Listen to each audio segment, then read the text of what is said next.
All right, so last week, whether you were at home or whether you were in class, we did go over the Native Americans introduction, and we talked about how our lives were different in many ways, and in some ways very similar to Native Americans, correct? And we went through all the different slides here about how we can compare our lives, and we looked at the fact that Native Americans are called indigenous peoples because they were here before anyone else. Very quick review. We talked about why people call them Indians as opposed to Native Americans. And we had a very brief discussion on whether or not we thought that it was okay to call them Indians or it was okay to call them Native Americans. And some people honestly didn't have an opinion, and that's okay as well. We talked a little bit about their social structure, what that meant, the way that they ran their lives. They did have a very, very tiny form of government. They had like one leader as opposed to many, many, many different leaders.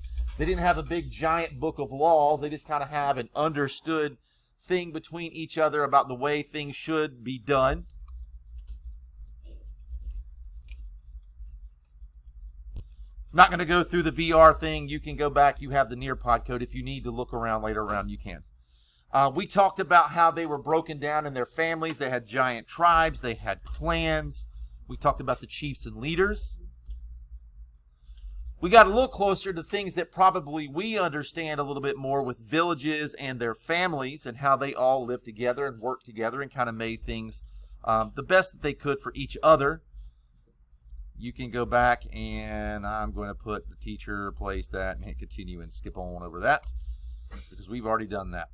We talked about the differences between women and men and the jobs and the roles that they had in that society. And you can go back and take a look at any of this that you need to.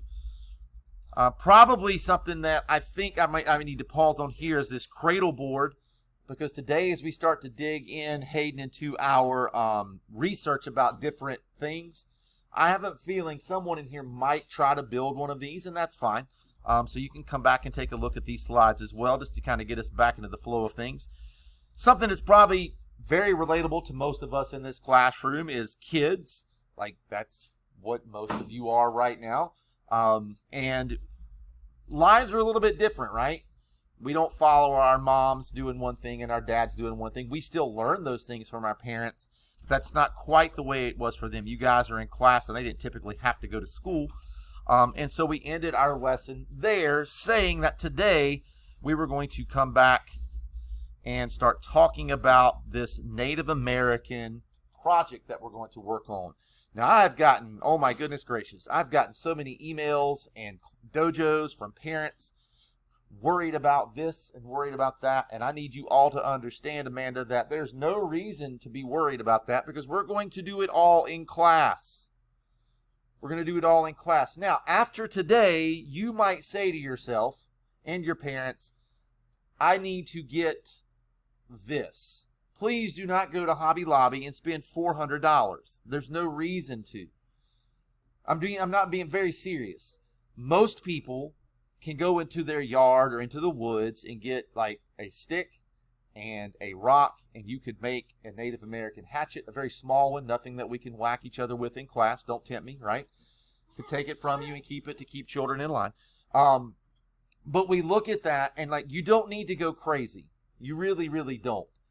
You could build a cradle board out of cardboard. You do not need leather and wood and everything. So don't go nuts, okay? Because did they have Walmart and Hobby Lobby to go to? No, they use things in nature. So the more that you do that, the better off your project will probably be.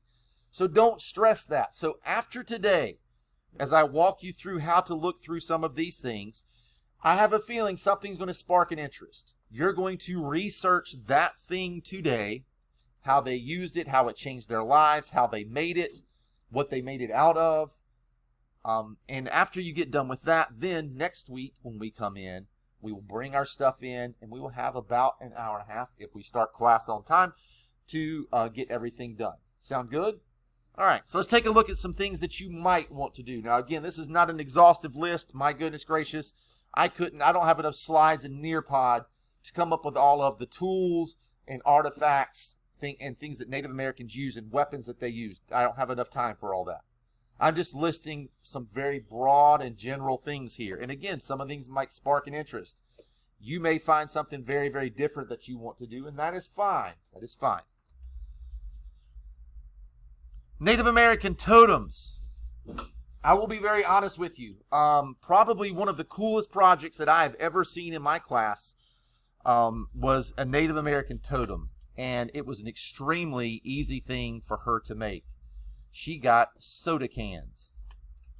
She painted the soda cans white and then used Sharpies to draw these different symbols on like 3 or 4 soda cans stacked on top of each other. Not a very hard thing to create, but it was beautiful. Now, she also used like cardboard to decorate, to put wings and things on the side to make it look like it was actually etched. You can make that as fancy as you want to, but again, somebody saved me 4 soda cans, probably something you could easily get a hold of, right? Somebody in here could get a hold of soda cans somewhere. And then all you have to do is get some white paint, which we may have here at school that we could paint over them with, and then Sharpies. I'm sure I have some. Most of you have some as well, and then boom, we're done. Feel good? Not too bad, right? Now, you're not just building that. You need to research, like, what is a Native American totem? Why do they even have those? What do each of these symbols mean? Does it mean something if it's at the bottom versus at the top versus in the middle? That's the things that you're going to be researching today if this is what you choose to do. Moving on. Native American axes. If I had $1 for every axe that has been made in this class since I've been doing this artifact project, I could retire and probably buy a small island. People love to make these things. And they typically, obviously, we don't have steel in class. Most of the kids are not making these out of steel. They made them like Native Americans, like earlier Native Americans would have, with stone and rocks. And we use like leather straps that I have in class or string to tie them to the stick, which is the way that they were made. Again, you can research that if that's something that you're thinking that you want to make. Are we going to make some giant thing? No. You can actually get a stick the size of a pencil and a small stone and make a miniature axe, which would be much more preferable than you trying to bring in this big giant rock, right? I'll go ahead and let you know, once the rock gets so big, tying it to the stick is just about impossible. And it's not functional once you get that done. Just to throw an idea out there. The better ones that have been made have been the smaller ones. Everybody feel good about that one? All right, Native American axes is an idea. Native American knives. Notice what they use the handle there. Again, we've talked about this. When they killed animals, they used every single part of the animal. Now, does that mean I want Hunter to go home and bring in a deer foot?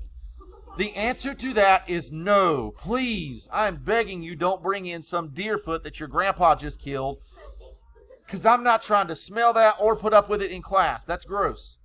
Okay, you could make this easily out of a piece of cardboard, and then obviously we're not making any sharp instruments in class. If you're making a Native American knife, you are probably making that out of cardboard. Correct? Everybody understand that? All right, hang on, let me pause this real quick. Got a question. So that was a good question. What did they make this part out of? More than likely the bone of the animal, because they used every bit of everything that they killed. Native American spear.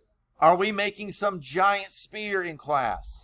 The answer to that is also no. I do not need you to do that. Now, if you come in here with, like, let's say 3 or 4 of the tubes in the middle of paper towels and you tape those together and you make a spear, that is fine. That is absolutely fine if you want to do that.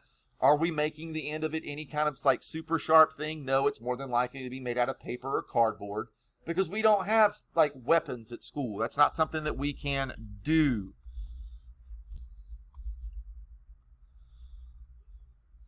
If I've seen 1 million axes, I've seen 2 million bows and arrows. I've only had one of them that functioned even remotely okay. And I don't need you to build a giant functional bow and arrow, okay? Again, a miniature bow and arrow is going to be much easier to make, much easier to keep in your cubby, much easier for me to display if we get to do that with Miss Faria this year than some giant Native American bow and arrow. Also, I can't have a functioning bow and arrow at school, can I? No, I cannot. You do not need to go home and have your dad, who actually makes weapons, help you make one. This is about you. It does not have to be perfect. Okay? I don't have to be able to shoot through the brick walls at school with it. It doesn't have to actually kill a deer during recess. Okay? That's not what has to happen. Researching what it is, I think it's pretty obviously what they used it for. Probably two things, right? Hunting and defense. But again, very popular thing because it interests people. They're very interested in that. Other than my people in this row who are falling asleep on me right now. Native American jewelry. Now, I have a little bit, unless my ladies have used all of it during recess, but we haven't had too many times of being indoor. I have some stuff, like beads and things like that. I have some fishing lines somewhere in here. If you're trying to make Native American jewelry, that might be something. If that's most definitely what you're going to do, I have a very limited supply of those kind of things. Now, going to get beads and rocks and stuff, like a bag of those, is really not super expensive. If that's something that you decide to do, that's kind of on you. I do have those low-heat hot glue guns here at school. I'll have to check today. Somebody remind me about that, because you know I will forget, to make sure that I have glue sticks to go in that. And if not, I can get those before we come in on next Wednesday. Good? Does that mean I need 27 children using the hot glue gun? No, because we don't have enough time for that. So not everybody should be using that. And I can't imagine everybody in here is going to make jewelry. That's probably going to be just a very select few people in one small corner making jewelry, and that's fine. Native American pottery. I will have to open up my clay back there. I haven't looked in that in a while to make sure it hasn't hardened. I have some. I'm going to go ahead and warn you right now. That pottery is like super orange, and it will stay orange on your clothes forever. Forever. I will probably wear some shirts, and you go, Mr. Bowles, what's that orange spot all over your shirt? Probably where we were making Native American pottery, and I touched my shirt, and it never came out. It will stay in your clothing. So if you're thinking, ooh, I'm going to make that, brings like something you can put over, like a big sweatshirt or a t-shirt or something that can get dirty, and then you can take that off after social studies. Sound good? We are not wearing our best clothes and making pottery and ruining it, because then Collins' mom would call me and yell at me on the phone because she ruined her clothes, and I don't want that to happen, right? I don't want Sadie's mom yelling at me, and I don't want Nolan's dad yelling at me on the phone. Please make sure you bring something if you decide to do pottery, and I'll have to check to make sure if I have enough of that to go around today as well. Hang on a second, I'll get that question. Native American clothing. Now, this is one that, again, I've had very few people do. But I have had some people, you can see on top of my shelf over there, that someone, that wasn't Native American, but they created a doll, and she actually made those clothes. She did that with her mom, I believe. You can see the gentleman right behind that. That was made with a soda bottle and one of those styrofoam heads. And you can use like basically felt and stuff to make clothing. If you want to do that, that's fine. I've had kids bring in Barbies and make clothes before. That are made, that look very similar to Native American. Not going out and buying a Native American doll and sitting on your desk saying, ooh, I'm done. That doesn't count as doing any work. I have had plenty of these headdresses made. I'm going to be very honest with you. Be very careful if you choose to do this one. It's not as easy as it looks. And boy, oh boy, some of them are awfully fun to look at and laugh at when we look back on it during the days, because that's really hard to make. But I've also had some that were made that were absolutely fantastic. Native American teepees. I have had people make, obviously, miniature versions of these, right? Although we did try to build one of those Native American homes outside one year after school. Kind of worked. It was really hard covering that. But we did our best. Native American teepees. I've had plenty of people make miniature versions of the Native American teepee, and that's fine. We could probably get that done as well. Native American canoes. I've never had anyone try this before, making a miniature canoe, but you could get some wood and try to make a miniature canoe out of that. That would be something fun to watch, but remember, that might be a little tough. But again, if Max tries that and it bombs, and it looks awful, like it's like off of Nailed It or something, I'm not going to make fun of her. Like, it's okay. You tried. At least you stuck your neck out and tried something different, right? And then one last suggestion, again, is that Native American cradle board. If you try to make that, that's fine. And that's just a suggested list. You can pick from any other things that you want to.